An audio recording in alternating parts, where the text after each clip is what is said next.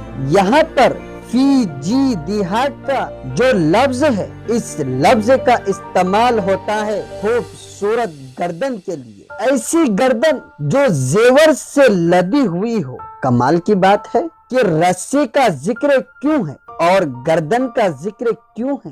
تو بات یہ ہے کہ ام جمیل ایک خوبصورت سا اپنے گلے میں ایک ہار پہنا کرتی اور اپنے غلاموں سے کہتی تھی، میرے گلے کا یہ ہار میں اس کو دوں گی جو محمد کے خلاف کھڑا ہوگا، میرا ساتھ دے گا۔ اسی وجہ سے یہ بولا جا رہا ہے کہ اس کے گلے میں مونج کی رسی ہوگی، تکلیف دینے والی رسی ہوگی، جس میں وہ ہر وقت ہار پہن کر رکھتی تھی۔ یہ تھی سورہ لہب کی اسٹوری۔ ابو ہادی، ہمیں وہ سورہ تو سناؤ جو نبی پر نازل ہوئی ہے۔ بسم اللہ الرحمن الرحیم۔ تبت يدا أبي لهب وتب ما أغنى عنه ماله وما كسب سيصلى نارا ذات لهب وامرأته حمالة الحطب في جيدها حبل من مسد